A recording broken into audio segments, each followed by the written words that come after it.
भारतीय संस्कृति एवं भारतीय ज्ञान परंपरा के समर्थ प्रामाणिक उद्गाता परम पूज्य स्वामी जी को शत शत नमन। पूज्य स्वामी जी ब्रह्म मुहूर्त से ही पूरे राष्ट्र को जागृत करने का अभियान 3 दशकों से प्रारंभ किए हुए हैं और उसी के गर्भ से भारतीय शिक्षा बोर्ड की अवधारणा का भी जन्म हुआ है। पूज्य स्वामी जी एक शिक्षा व्यवस्था के उद्देश्य के बारे में जब प्राय लोग आजकल विद्वान लोग प्रश्न करते हैं तो कहते हैं कि विशेष रूप से युवाओं के संदर्भ में कि उनको प्रश्न करने की आदत होनी चाहिए। सच भी है कि जो समाज इतिहास के जिस कालखंड में जितने समर्थ प्रश्न करता है तो उसके समाधान का मार्ग भी प्रशस्त होता है, ये बहुत ही स्वाभाविक। लेकिन जब वो प्रश्न पूछने की प्रवृत्ति को, प्रक्रिया को मात्र सुकरात से जोड़ देते हैं तो वहीं पर भारत की पूरी ज्ञान परंपरा और स्वाभिमान को खंडित कर देते हैं। उनका दोष भी नहीं है क्योंकि उन्होंने उपनिषदों को पढ़ा ही नहीं। उन्होंने अगर प्रश्नोपनिषद पढ़ा होता और पूज्य स्वामी जी अगर उन्होंने कठोपनिषद पढ़ा होता तो जैन जी तो छोड़िए, नचिकेता तो जैन अल्फा में थे और उन्होंने जब इतने गूढ़ प्रश्न पूछे तो मृत्यु के देवता यमराज को भी सामने आकर के प्रश्न का उत्तर देना पड़ा। तो ये हमारी भारतीय संस्कृति की प्रश्न करने की दक्षता और क्षमता विश्व में सबसे पहले रही है और बहुत ही प्रामाणिक रही है। वेदों में कस्त्वायुनक्ति सत्वायुनक्ति कस्मयित्वायुनक्ति, तो प्रश्न तो कस्मयि देवाय हविषा विधे में वेदों से ही प्रश्न हमारे और गहरे प्रश्न जिज्ञासाएं पिंड और ब्रह्मांड के रहस्यों के संदर्भ में। बिल्कुल स्वामी जी, क्योंकि हमारी तो संस्कृति यही शुरू होती है, को अहम, हाँ, कस्मात कुताया, मैं हूं कौन। और वो भूल जाते हैं बुद्ध के कॉन्क्लेव्स को भी, जो कि अजातशत्रु के कार्यकाल में, राज्यकाल में पहला कॉन्क्लेव हुआ 5वीं BCE में। इसके बाद शिशुनाग डायनेस्टी में हुआ पटना में। तीसरा फिर अशोक के समय में होता है बिहार में। चौथा होता है कनिष्क के समय में कश्मीर में, कुंडलवन में। और वहां यही प्रश्न ही होते हैं, प्रश्न और उत्तर ही होते हैं और उसी के माध्यम से ये सुत्त पिटक विनय पिटक की रचना होती है। तो हमारे यहाँ भगवत गीता प्रश्न उठते हैं और उसके समाधान की पूरी एक प्रक्रिया यात्रा शुरू होती है। भगवत गीता प्रश्नोत्तरी जी, सारे बुद्ध, भगवान बुद्ध के, भगवान महावीर के संवाद, ऋषियों के संवाद, सभी प्रश्नोत्तर के रूप में स्वामी जी। याज्ञवल्क्य गार्गी का संवाद। यही मैं कहना चाह रहा था। जो बहुत सारे लोग जो तथाकथित आधुनिकता, मॉडर्निटी की बात करते हैं तो कहते हैं कि भारत में प्रश्न पूछने को रोका गया। प्रश्न पूछने को नहीं रोका गया। रोका गया किसको? अप्रासंगिक प्रश्न पूछने को। प्रश्न पूछना मात्र ऐसा नहीं किसी शब्द को आपने उठा के कह दिया तत्काल, जो भी आपके मन में प्रतिक्रिया आई आपने व्यक्त कर दिया, वो प्रश्न नहीं है। उसको वितंडा कहते हैं। हाँ। वो तो जल्प वितंडा, जल्प और वितंडा। लेकिन प्रश्न पूछने के पहले एक तप की आवश्यकता होती है और वो तप है बौद्धिक और संवेदनात्मक। जब ज्ञान और संवेदना दोनों के समन्वित दृष्टि से किसी विचार में कोई जिज्ञासा उत्पन्न होती है और उसके समाधान के लिए जो अकुलाहट होती है, उससे जब कोई शब्द निकलता है तो वो प्रामाणिक प्रश्न होता है। प्रश्न ऐसा नहीं होता कि किसी के बारे में मुझे कोई असहमति हो गई तो वो प्रश्न है।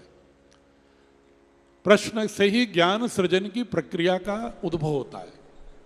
तो इसके लिए आवश्यक है कि प्रश्न करने के लिए बच्चों को सही रूप से प्रशिक्षित करना, हाँ, कि प्रश्न पूछना आवश्यक है, लेकिन नचिकेता की तरह प्रश्न पूछो ना। आजकल प्रश्न पूछ रहे थे जंतर मंतर पर माँ बहन बेटी की गालियां दे करके, वो तो इतना बिल्कुल इतना स्वामी। भद्दा था, मतलब पूरी दुनिया में भारत की बेइज्जती करा दी कि भारत वाले जैन जी क्या इतने गाली गलोच करने वाले इतने नीचे गिर गए कि, और वो भी माँ बहन बेटियों की गाली, वो माँ की गाली मतलब अपनी माँ अपनी बहन को ही आप गाली दे रहे। स्वामी जी, लेकिन उसमें उस जैन जी का दोष नहीं है, उनको शिक्षा ही ऐसी दी गई। हे राम, हमारी शिक्षा व्यवस्था सिखा ही यही रही है ना, अराजकता, अतिशय व्यक्तिवाद, असभ्य व्यवहार। माने हमारे सिंह साहब भी इस बात को बहुत कहते हैं कि ये जो एक होता है आंदोलन, क्रांति, अभियान, एक मानवता के उत्कर्ष के लिए एक बहुत बड़ा पुरुषार्थ पराक्रम, आंदोलन, अभियान, क्रांति में, और ये जो अराजकता और फिर ये जो वितंडा, जल्प, विद्रोह और बगावत, इसमें अंतर है। स्वामी जी ने अभी जो कहा, आप न्याय दर्शन को देखिए, हमारी परम विदुषी पूज्य बहन दीदी देव प्रिया जी हैं। न्याय दर्शन पूरी भारतीय ज्ञान परंपरा का गर्व है, और सारे के सारे दर्शन, सांख्य न्याय मीमांसा वैशेषिक सारे दर्शन पढ़ाती हैं दीदी। सांख्य योग न्याय मीमांसा वेदांत सारे दर्शन पढ़ाती हैं। मुझे नहीं लगता कि भारत के किसी भी ऐसे ग्रंथ और दर्शन हो जिसको दीदी नहीं पढ़ाती। तो एक बार उनका अभिनंदन करिए। और जो लोग ये भी कहते हैं कि भारत की नारियों को पढ़ाने का निषेध था सनातन धर्म में, कि स्त्री शूद्रोणाधीयताम, सबसे ज्यादा जिनको शूद्र और स्त्रियां कहा जाता है उनकी सबसे ज्यादा शिक्षा पतंजलि में ही होती है।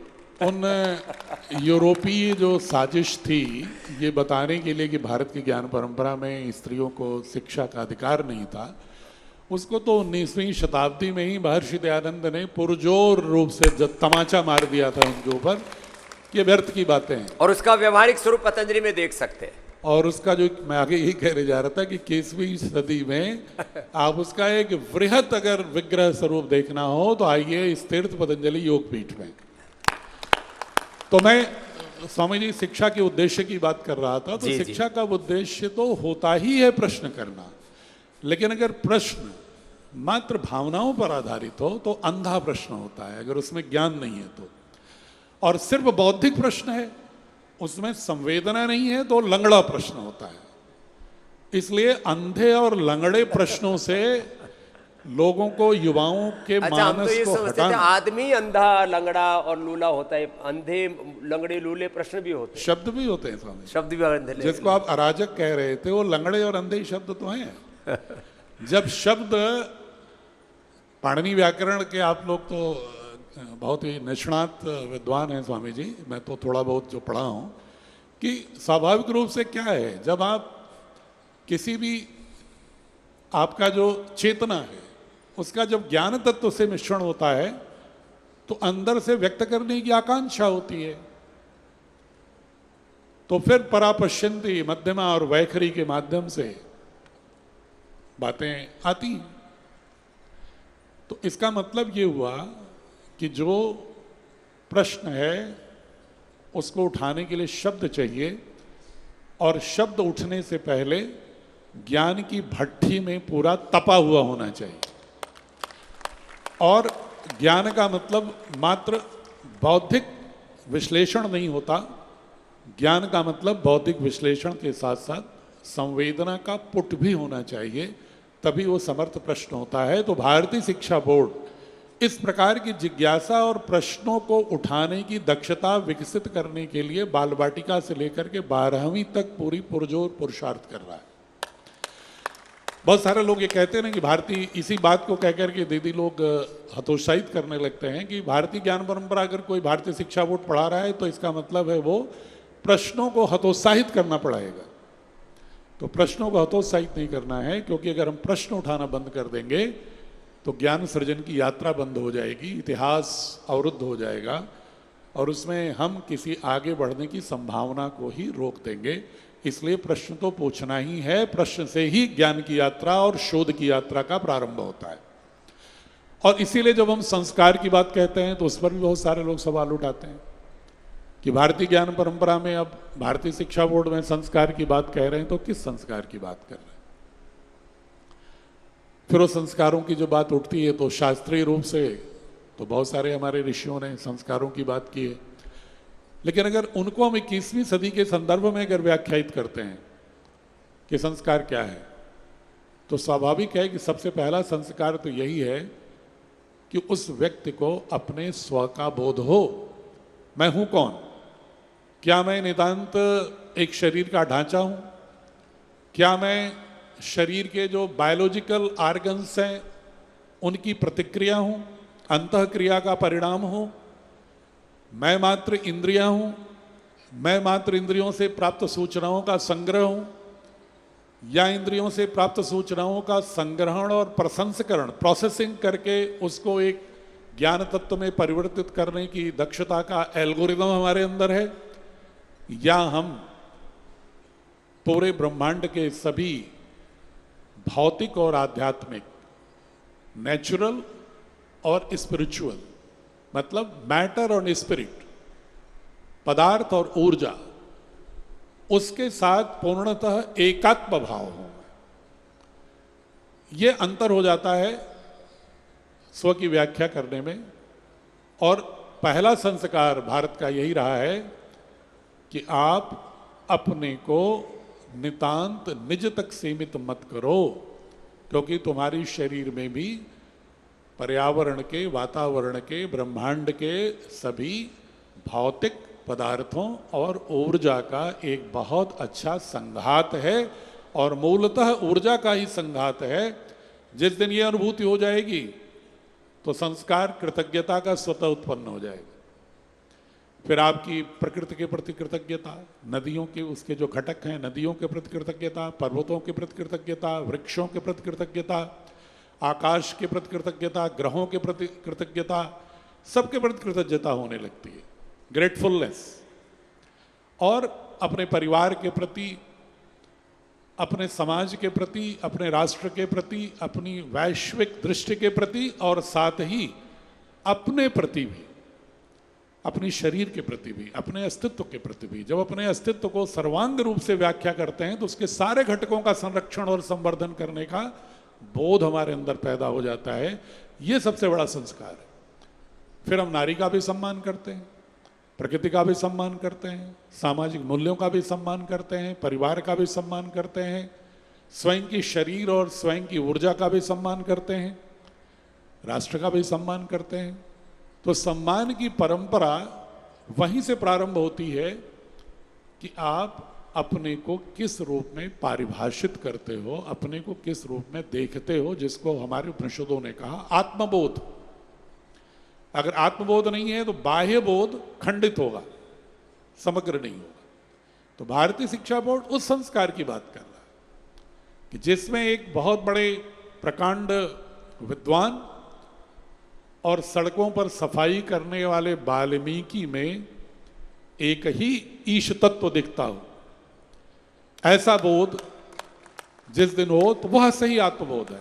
और जब इस आत्मबोध से आप कोई प्रश्न करेंगे, चाहे अंदर प्रश्न करेंगे या बाहर, अपने भीतर प्रश्न, इनवर्ड जर्नी या आउटवर्ड जर्नी, दोनों जब करना प्रारंभ करेंगे तो आपका व्यक्तित्व बहुत ही वेल राउंडेड पर्सनैलिटी होगा, बहुत ही समग्र व्यक्तित्व होगा।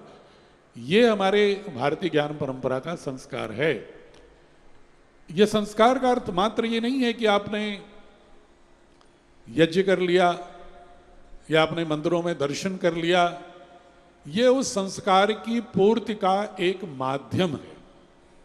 जैसे अगर आप किसी संस्था में काम करते हैं, किसी संगठन में काम करते हैं, तो वहां पर कुछ प्रोटोकॉल निर्धारित होते हैं, लेकिन सबसे अगर आप गहराई में जाओगे तो आप पाओगे कि भारतीय ज्ञान परंपरा में जिनको पाश्चात्य के लोग रिचुअल्स, प्रैक्टिसेस और सिंबल कहते हैं, वो इसको व्याख्या कर देते हैं ना, ये रिचुअल है, कर्मकांड है, ये प्रैक्टिसेस हैं, ये प्रतीक हैं, इनमें क्यों उलझ रहे हो।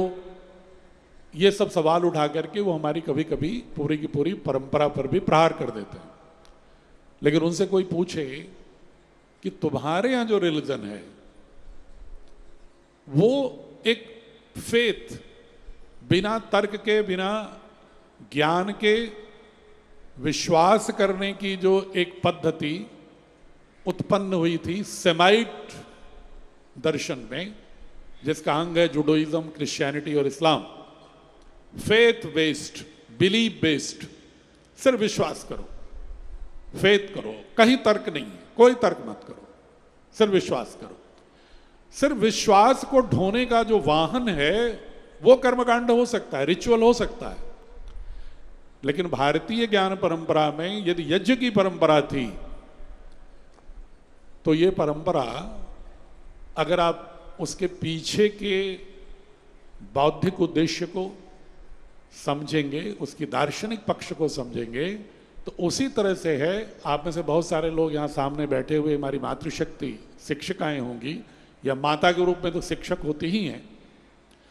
अगर आप किसी बच्चे को कोई गूढ़ बात सिखाते हो, कम उम्र के बच्चे को, तो स्वाभाविक रूप से उसको पहले किसी गतिविधि से सिखाते हो या किसी चित्र से सिखाते हो, इलस्ट्रेशन से सिखाते हो।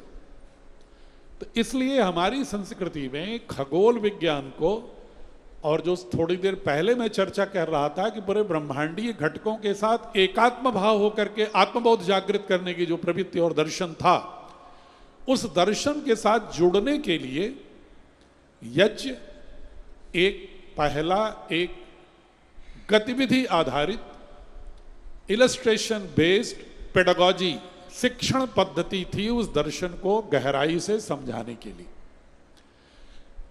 अब उसके उद्देश्य को हम जानते नहीं, तो इसलिए कोई भी हमको कह दे कि अंधविश्वास कर रहे हो, तो हम उसका प्रश्न का उत्तर नहीं दे पाते। और यज्ञ के विषय में पतंजलि योगपीठ में इतने शोध हुए हैं कि अगर आप उसको देखोगे तब आप उसको अप्रिशिएट करोगे। मैं जो कहना चाह रहा हूं कि किस तरह से भारत की सनातन संस्कृति का दर्शन कोई पंथ विज्ञान नहीं था, कोई विश्वास करो मात्र पर आधारित कोई विचारधारा नहीं थी, बल्कि वह स्वयं को प्रकृति के साथ, स्वयं को ब्रह्मांड के साथ, स्वयं को अपने भीतर के घटकों के साथ परिभाषित करने का एक बहुत बड़ा वैज्ञानिक दर्शन था। और उसको समझाने के लिए और उसके माध्यम से तमाम जो चिकित्सा से लेकर के पर्यावरणीय सुधार से लेकर के तमाम पुरुषार्थ से लेकर सामूहिकता से लेकर के तमाम जो गुण जुड़े हुए हैं यज्ञ के साथ, उसको उन्होंने एक दार्शनिक शिक्षण पद्धति के रूप में इसको स्वीकार किया। इसलिए भारत का जो संस्कार है वो मात्र सेमाइट रिलीजियस प्रैक्टिसेस नहीं है, बल्कि वे भारत की वैज्ञानिक दार्शनिक दर्शन के संवहन का एक बहुत ही सशक्त साधन है। इसलिए उसको छोड़ करके जो लोग बहुत ही अपने को बौद्धिक समझते हैं, शायद वे नहीं समझ पाते कि आम व्यक्ति जो भारत के सांख्य दर्शन, सभी लोग तो नहीं क्लास कर रहे हैं ना दीदी का, आप में से बहुत सारे लोग नई दर्शन का कक्षाएं कर रहे होंगे, लेकिन उन दर्शन को अगर आत्मसात करना है तो उसके लिए कुछ विधा तो अपनानी पड़ेगी ना। जैसे बच्चों को बड़ी गूढ़ बातों के लिए हम कुछ खिलौनों से सिखा देते हैं, कुछ कहानियों से सिखा देते हैं, कुछ चित्रों से सिखा देते हैं। तो इसलिए हमारे ऋषियों ने ये व्यवस्था की थी कि आम व्यक्ति भी भारत के दर्शन के साथ सहज रूप से उस बोधगम में हो जाए और क्रिया रूप में भी उसके आचरण में वह परिलक्षित हो। इसलिए भारत का संस्कार पूर्णतः दार्शनिक है, और जहां जहां अंधविश्वास आ गया है उसको काटने का काम, उसके आवरण को, जो गलत आवरण आ गया उसको हटाने का काम पतंजलि योगपीठ पूज्य स्वामी जी के नेतृत्व में सतत कर रहा है। और महर्षि दयानंद के उस सपने को साकार करने के लिए आप सभी सांस्कृतिक योद्धा के रूप में विगत 3 दशकों से इस देश को जागृत करने के लिए कृत संकल्पित हैं। आपका बहुत बहुत अभिनंदन करता हूं। कुछ एक बातें स्वामी जी जो भारतीय शिक्षा बोर्ड की विषय में और 1-2 बातें कहते हैं। एक तो संस्कार की बात करते हैं, दूसरा कह देते हैं कि भारतीय ज्ञान परंपरा बोझिल करने की क्या जरूरत है। आज तो जो विज्ञान है, आर्टिफिशियल इंटेलिजेंस का जमाना है, आज तो स्पेस टेक्नोलॉजी का ज़माना है, इसमें हम भारत की या किसी भी देश की ज्ञान परंपरा को पढ़ाने का औचित्य क्या है? उनको ये समझना चाहिए कि कोई भी सदी, किसी भी सदी की दक्षता एकांतिक रूप से आइसोलेशन में अचानक नहीं उत्पन्न होती। अगर भारत 21वीं सदी में आज 2026 में खड़ा है, या यूरोप का कोई देश खड़ा है, या अमेरिका खड़ा है, तो उसको अगर समझना है तो स्वाभाविक रूप से उसकी पूरी ऐतिहासिक अनुभवों की यात्रा को भी समझना होगा। वहाँ किस तरह से सामाजिक संरचना उत्पन्न हुई, किस तरह से आर्थिक गतिविधियों की यात्रा शुरू हुई, किस तरह की राजनीतिक तंत्र की यात्रा शुरू होती है, उनके मध्य में पारस्परिक इंटरप्ले, अंतःक्रिया कैसी होती है, और उन सभी का क्लाइमेट से, ज्योग्राफी के साथ किस तरह का इंटरप्ले होता है, प्रभाव दुष्प्रभाव पड़ता है, और पूरी ऐतिहासिक यात्रा में किस तरह से पूरा का पूरा समाज अपने को बदलते परिवेश में परिवर्तनशीलता के साथ समायोजित करने की दक्षता रखता है। आप एक परिवार को उठा के देख लीजिए, आप देखते होंगे बहुत सारे ऐसे परिवार गांवों में, शहरों में हैं जो शुरू में बहुत तेजी के साथ उनका उद्भव होता है, लेकिन कुछ दिनों के बाद तीसरी चौथी पीढ़ी तक आते आते ढह जाता है। बहुत सारी ऐसी संस्थाएं हैं जो थोड़े दिनों तक उभरती हैं, किसी एक के उत्साह पर फिर ढह जाती हैं। इसी तरह राष्ट्र के भी होते हैं। आप अगर वर्ल्ड हिस्ट्री को पढ़ेंगे, पूरी दुनिया के इतिहास को पढ़ेंगे, तो आप पाएंगे कि बहुत सारे राष्ट्र तेजी से उभरे और डूब गए। आप सोवियत रसा को ही देख लीजिए, 1917 में बोल्शेविक जब आंदोलन होता है, लेनिन जब शुरू करता है, जब लेनिन के मरने के बाद 1926 में, 1927 में जो स्टालिन आता है, और जिस तरह की एक सिस्टम को शुरू करता है, इकोनॉमिक इंस्टीट्यूशन को, पॉलिटिकल इंस्टीट्यूशन को, तो उसमें बहुत तेजी के साथ उसका उदय होता है। और एक क्षण ऐसा आता है कि पूरे यूरोप के विद्वानों को लगता है कि सोवियत रूस हो सकता है कि अगले 200, 300, 400 साल तक उसका समानांतर खड़ा होने की कोई हिम्मत नहीं करेगा। लेकिन उसके जो इकोनॉमिक इंस्टीट्यूशंस थे, पॉलिटिकल इंस्टीट्यूशन थे, वो सर्वसमावेशी नहीं थे, एक इलीट केंद्रित हो गए, एक अभिजात्य वर्ग ओलिगार्की में केंद्रित हो गया, समाज के सभी लोगों को उसका लाभ मिलना बंद हो गया, तो सारी प्रगति ढह गई 1980 में।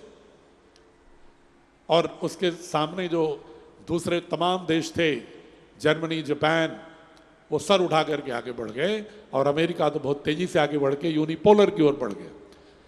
एक छोटा सा संकेत मैं दे रहा था कि परिवार, संस्था, राष्ट्र जब तक अपनी ऐतिहासिक यात्रा को नहीं जानता, तब तक वो नए निर्णय भी नहीं ले सकता, नई टेक्नोलॉजी भी नहीं विकसित हो सकती। आप अपनी शरीर को ही देखिए, अगर मैं आज 66 वर्ष की स्थिति में बैठा हूं, अगर मैं अपने ज्ञात अपने इतिहास को, शरीर के, अगर मैं आकलन नहीं करता हूं, मनन नहीं करता हूं, तो मैं अपने शरीर को स्वस्थ नहीं रख सकता। अगर मुझे मालूम होना चाहिए कि हमारे अंदर कौन सी प्रवृत्ति है, कब पित्तवात की, क्या भोजन करने पर, किस तरह करने पर हमें सावधान रहना चाहिए, कब कब हमारे शरीर को क्षति हुई, किस अंग को क्षति हुई, उसको मैंने कैसे सुधारा, और उसमें और परिवर्तन लाने के लिए हमें क्या आवश्यकता है, यही है ज्ञान सृजन। तो इसलिए इतिहास की यात्रा को जानना बहुत जरूरी है। कभी भी वर्तमान अतीत के गर्भ से ही निकलता है, और भविष्य की दिशा भी अतीत के गर्भ से उपजे हुए वर्तमान के ही प्रतीक्षाया के रूप में उभरती है, शैडो है प्रेजेंट का। इसलिए जो वर्तमान भारत है, जो पूज्य स्वामी जी कहते हैं ना, मैकालियन इंपैक्ट से बाहर निकालना है, वो सिर्फ एक नारा नहीं है। मैकालियन इंपैक्ट जो है वो इतने गहरे में बैठा हुआ है कि पूरा देश से बात करो तो सब कहेंगे हाँ सनातन की जय, भारत की जय। सभी लोग बहुत ही प्रेम से, भावना में नारा लगाते हैं, और कहेंगे नहीं नहीं, बिल्कुल बच्चों का संस्कार खराब हो रहा है, सबका संस्कार खराब हो रहा है। इसलिए शिक्षा ऐसी होनी चाहिए कि भारत की संस्कृति के गर्भ से होनी चाहिए। ये सभी लोग स्वीकार करते हैं। पूज्य स्वामी जी, आप यात्रा में गए होंगे, कहीं भी गए होंगे, हर व्यक्ति अपने व्यक्तिगत विमर्श में यही बात कहता है। लेकिन जब पूज्य स्वामी जी ने कदम उठाया उनके संकल्प और तप के प्रभाव से भारत सरकार ने बोर्ड की स्थापना करके देश को विकल्प दिया कि लो, तुम कहते हो ना कि संस्कार क्षीण हो रहा है, तुम कहते हो भारत की ज्ञान परंपरा को 1835 के इंडियन एजुकेशन एक्ट ने समाप्त कर दिया, तुम छोटे छोटे प्रयास करते रहे हो और कहते रहे हो कि कोई एक प्लेटफॉर्म बोर्ड के रूप में न होने के कारण हम एक संगठित सुव्यवस्थित शिक्षा इस दिशा में नहीं दे पाते। तो भारत सरकार ने कहा कि पूज्य स्वामी जी के संकल्प को साकार करने के लिए और आपकी इच्छाओं को साकार करने के लिए और महर्षि दयानंद, महर्षि अरविंदो, पंडित मदन मोहन मालवीय और महात्मा गांधी के स्वदेशी शिक्षा के संकल्पों को, राम प्रसाद बिस्मिल, तिलक की इच्छाओं की पूर्ति के लिए, भगत सिंह की इच्छाओं की पूर्ति के लिए चलो हमने भारतीय शिक्षा बोर्ड का एक प्लेटफॉर्म दे रहा है। जब वो प्लेटफॉर्म आ गया तो शुरू हो गई च्यों, अरे सर अगर इस बोर्ड से पढ़ाने में हमारा बच्चा इंजीनियर हो पाएगा कि नहीं। किताब नहीं देख रहे हैं, ये नहीं देख रहे हैं कि किताब में दूसरे बोर्डों से अच्छे विज्ञान और गणित का प्रावधान है, ये नहीं पढ़ेंगे। बिना देखे कमेंट करने की जो आदत है ना स्वामी जी इस देश में, कि जिसको न जानो उसको परखो नहीं और जो भी मुंह उठा के कहो बोल दो। तो आप उसी प्रवृत्ति के तहत, क्योंकि प्रश्न करने की आदत अराजक हो गई है। पहले देखो ना, भारतीय शिक्षा बोर्ड की पुस्तकों को मेरा हाथ जोड़ के निवेदन है, जो लोग भी सुन रहे हैं, एक बार उनको पढ़ो। और अगर आपको लगता है, मैं किसी बोर्ड के नाम बिना लिए कह रहा हूं, कि जिस पर आपको लगता है कि इस बोर्ड की पुस्तकें पढ़ने से ही व्यक्ति जेई नीट में क्वालिफाई करेगा, यूपीएससी में परीक्षाओं में उत्तीर्ण होगा, या किसी राज्य या अन्य प्रतियोगी परीक्षाओं में उत्तीर्ण होगा, उनसे मेरा आग्रह है कि मेरी पुस्तक पढ़ने के बाद भारतीय शिक्षा बोर्ड की आपको ये स्पष्ट हो जाएगा, आपका भ्रम दूर हो जाएगा, आपका संशय के बादल खत्म हो जाएंगे और आपके अंदर एक नए विश्वास का सूर्य उदय होगा कि इसमें तो गणित और विज्ञान भी दूसरे बोर्ड से बेहतर है और उसके साथ बहुत खूबसूरती से बच्चों की भाषा में उम्र के अनुकूल ज्ञान की परंपरा को समुचित रूप से यथास्थान स्थापित करते हुए बच्चों के अंदर भारत की अपनी पूर्वजों के प्रति, राष्ट्र के प्रति, भारत की धरती के प्रति एक आत्मगौरव का भाव भी उत्पन्न करने और एक संस्कारवान युवा के शिल्प करने का एक मार्ग प्रशस्त हो सकता है। ये भाव तब आएगा, मेरी बातों को मत मानिए, मैं उपनिषदों के उस न्याय दर्शन के उस विमर्श और तर्क, लॉजिक और आर्गुमेंटेशन में विश्वास करता हूं। मैं बुद्धिज्म के उस अपदीपो भाव में विश्वास करता हूं। मैं आपसे आग्रह करूंगा एक बार जरूर पुस्तकों को पढ़ो और अगर मेरी बात ठीक लगती है प्रामाणिक, तब यकीन करना, और अगर उसमें विश्वास करने का कोई संशय तब भी आता है तो मुझसे प्रश्न करना। हम जरूर बैठ करके, अगर हमारे अंदर कोई कमी होगी तो हम उसका समाधान करने के लिए बिल्कुल विकल्प मार्ग खुले हुए हैं। लेकिन आओ प्रश्न करने को स्वस्थ रूप से और एक राष्ट्र के निर्माण की दृष्टि से, भारत की ज्ञान परंपरा और आधुनिक विज्ञान के संगम की दृष्टि से प्रश्न करने की क्षमता विकसित करो और बैठ करके एक साथ एक नए शिक्षा की क्रांति, जो पूज्य स्वामी जी 21वीं सदी में उसको एक बहुत बड़े मार्गदर्शक हैं, क्रांतिदूत हैं, उसको एक मशाल को आगे बढ़ाएं। व्यक्तिगत अहंवाद से दूर हट जाओ। ये राष्ट्र अगर वैयक्तिक अहंकारों में डूबा रहा, क्रेडिट में डूबा रहा कि किसको क्रेडिट मिले, आज बच्चों की बात को भारत सरकार ने मान लिया तो कई लोग कहते हैं कि साहब ये तो सरकार जो है का अहंकार टूट गया। मैं उनसे कहता हूं कि भाई ये सरकार जो होती है ना, ये भी देश का लोकतांत्रिक परिवार होती है, डेमोक्रेटिक फैमिली होती है। और अगर परिवार के अंदर बच्चे कोई प्रश्न करते हैं तो बुजुर्ग लोग कभी कभी बच्चों का प्रतिवाद भी करते हैं। लेकिन जब उन्हें समझ में आता है कि नहीं, इनकी बात में जिद नहीं बल्कि कुछ तथ्य भी है, तो उस दिशा में परिवार का मुखिया निर्णय करता है। ये लोकतंत्र है परिवार का, ये कोई किसी का झुकने और आगे बढ़ने का, अगर ये नैरेटिव रखते हैं लोग, तो इस देश में पुनः लोकतंत्र की स्थापना नहीं होगी। फिर मैं ये कहूंगा कि प्रश्न पूछने वाले की बात अगर मान ली गई और अगर उसको अहंकार से लेता है, तो पुनः वह व्यक्ति प्रश्न पूछने वाला अधिनायकवादी हो जाता है, वो लोकतांत्रिक नहीं रह जाता है। इसलिए लोकतंत्र में जीना है तो भारतीय शिक्षा बोर्ड की पुस्तकों को ठीक से देखो। आपको प्रोफेसर एस.सी. वर्मा जैसा विद्वान, पूर्व जितने भी सीबीएसई के चेयरमैन हैं स्वामी जी, कि जितने भी विज्ञान के आईआईटी के प्रोफेसर्स हैं, जब 6, 7, 8, 9, 10 की किताब हमारी साइंस की देख रहे हैं, तो ये कहते हैं कि सिंह साहब, भारतीय शिक्षा बोर्ड ने तो बहुत अच्छी पुस्तकें बनाई हैं, ऐसी पुस्तक तो किसी बोर्ड में नहीं रही है। हमने इतने वर्षों तक सीबीएसई को हेड किया है, हमने आईआईटी में डायरेक्टर रहा हूं। ये अद्भुत किताब है जो बच्चों को मात्र कंपटीशन में ही आगे नहीं बढ़ाएगी, इनोवेशन में भी आगे बढ़ाएगी। विज्ञान पढ़ने का उद्देश्य सिर्फ इंजीनियर बनना नहीं होता, डॉक्टर बनना नहीं होता, एक उसका छोटा सा घटक है इंजीनियर डॉक्टर बनना।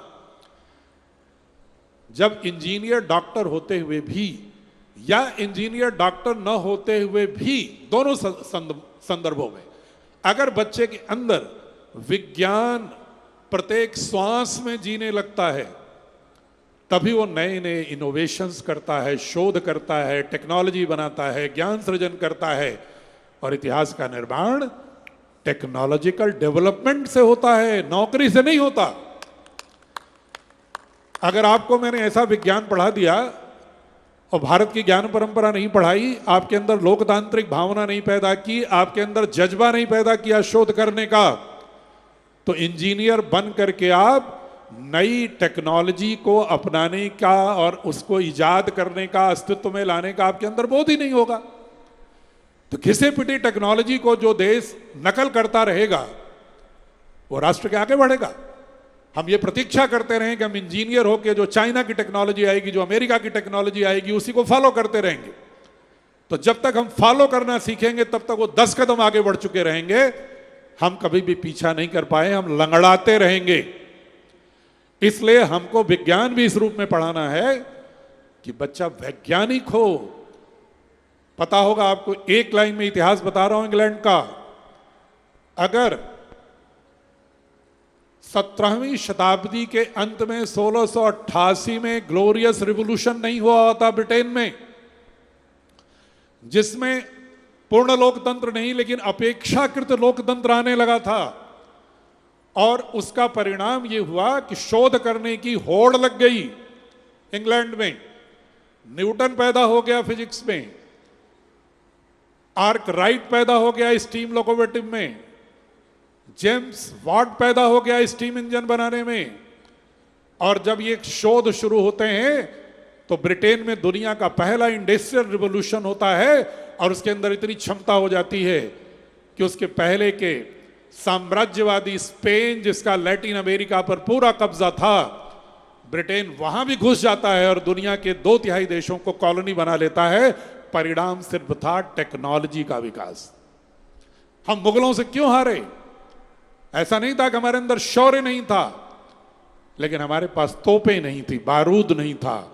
उन्होंने बारूद को इजाद कर लिया था, और हम अपने शौर्य पर, तलवारों पर, ताकत पर भरोसा करते रहे, टेक्नोलॉजी में पीछे हट गए।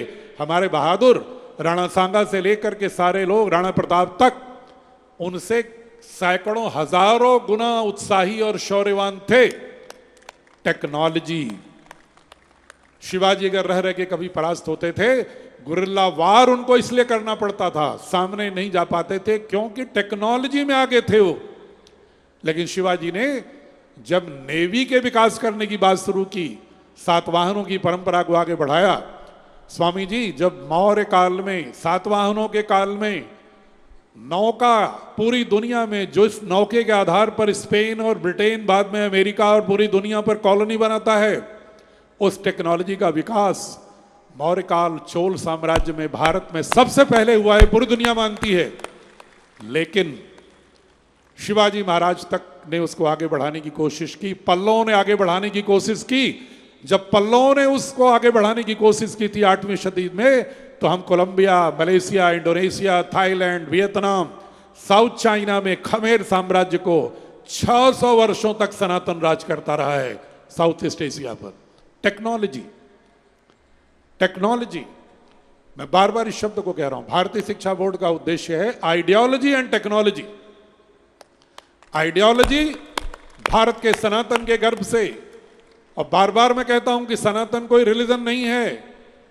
इस देश के 150 करोड़, बल्कि इस दुनिया के 9 अरब लोगों को अगर इस पृथ्वी के साथ, मनुष्यता के साथ अपने अपने विचारों को सहेजते हुए एक साथ विश्व को संरक्षित संवर्धित करना है, तो उसे रिलीजन नहीं बल्कि सनातन के दर्शन में विश्वास करना होगा।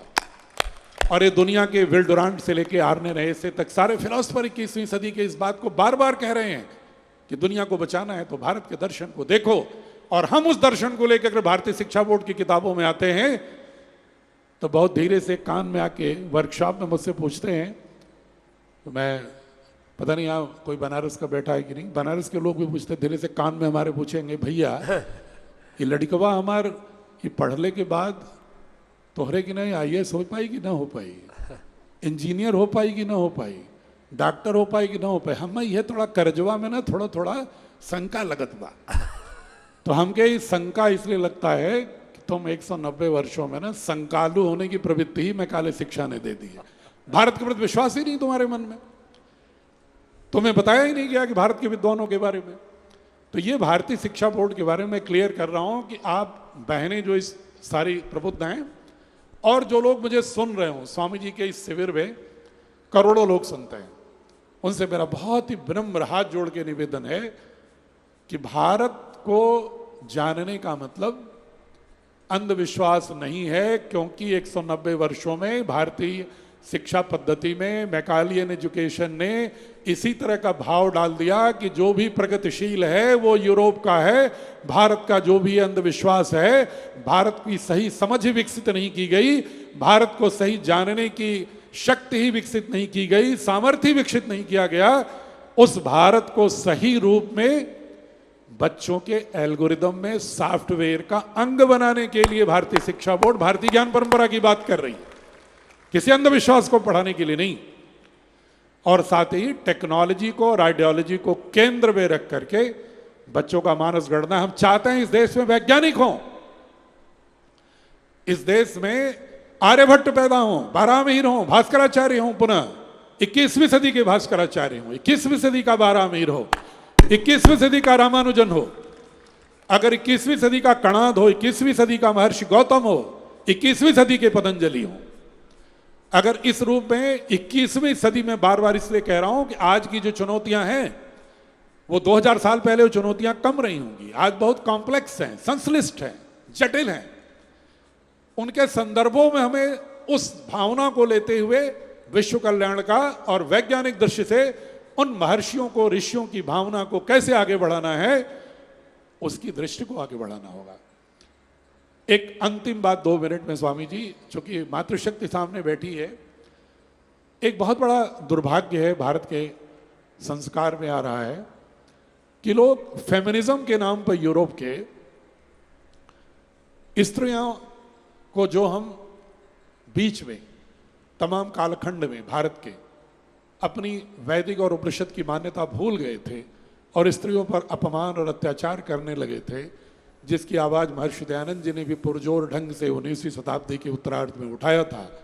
और पूज्य स्वामी जी ने भी, आप देख रहे हैं ना, हमारी तमाम बेटियां जाति, धर्म, संप्रदाय सबसे ऊपर उठ करके सनातन को अपनी दृष्टि में, गर्भ में रखते हुए पूज्य स्वामी जी के नेतृत्व में इतनी सैकड़ों की संख्या में साध्वी बहनें और लाखों की संख्या में पूज्या दीदी और के नेतृत्व में आप मात्र शक्ति खड़ी हो, यह भारत का स्त्रीवाद है।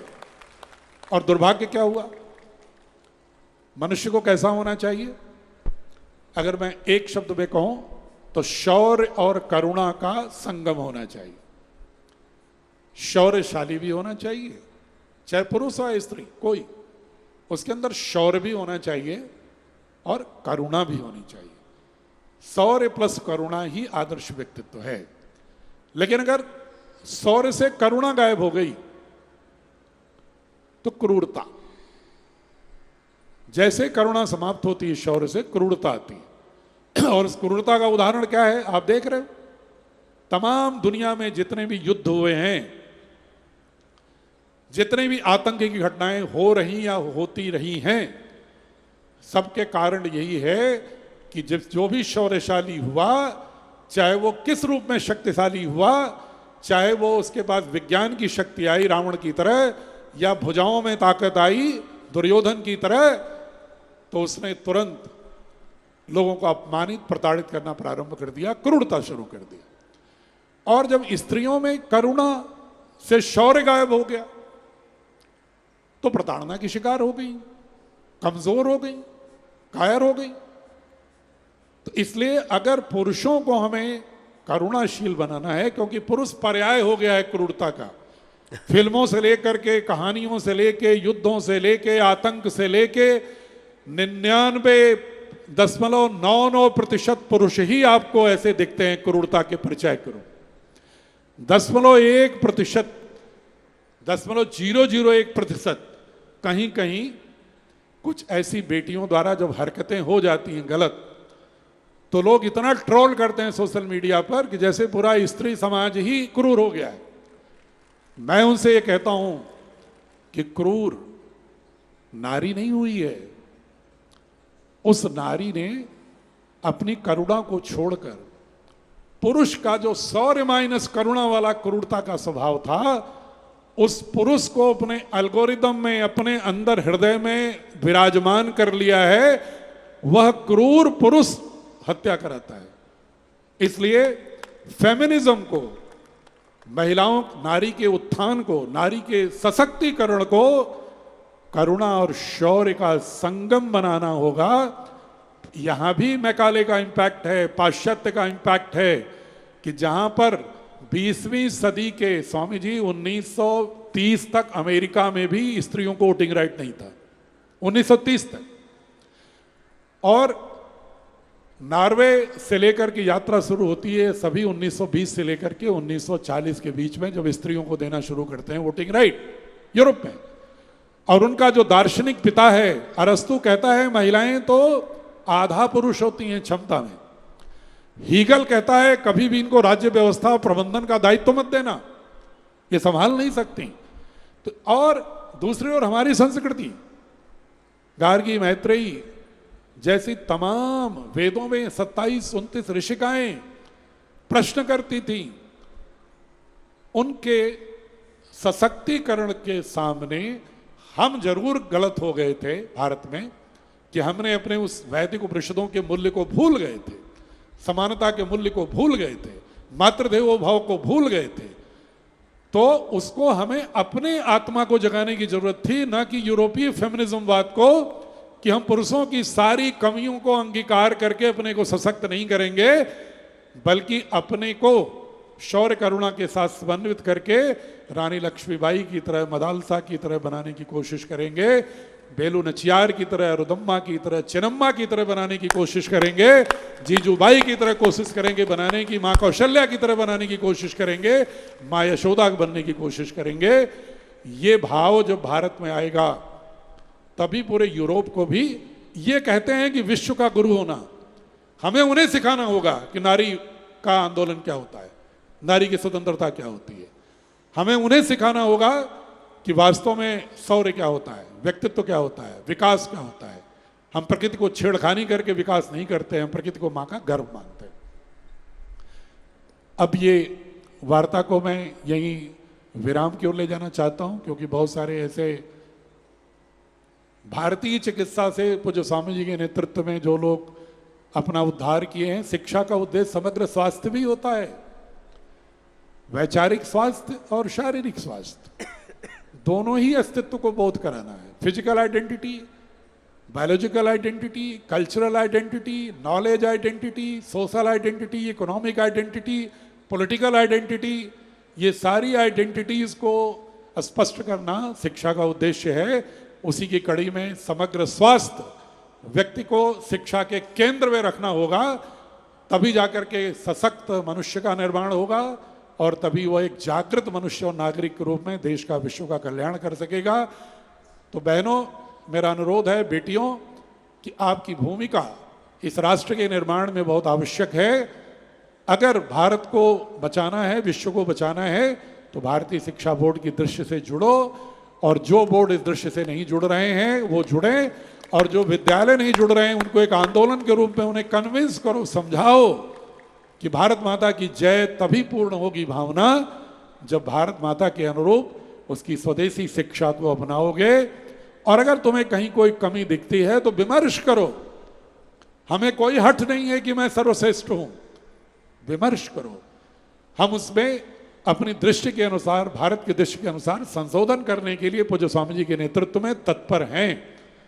इन्हीं शब्दों के साथ आपकी में अवस्थित ईश तत्व को प्रणाम करते हुए, पूज्य दीदी को, उनके नेतृत्व क्षमता को नमन करते हुए, अपनी साध्वी बेटियां देवादिति जी को और अन्य जो हमारी साध्वी बेटियां और संत जन हैं उनको प्रणाम करते हुए, जो यहाँ स्वास्थ्य के साधक आए हुए उनको भी नमन करते हुए, और जो हमको सुन रहे हैं पूज्य स्वामी जी के शिविर में, उन सभी को अभ्यंतर से शत शत नमन करते हुए अपनी वाणी को विराम देता हूँ। प्रणाम।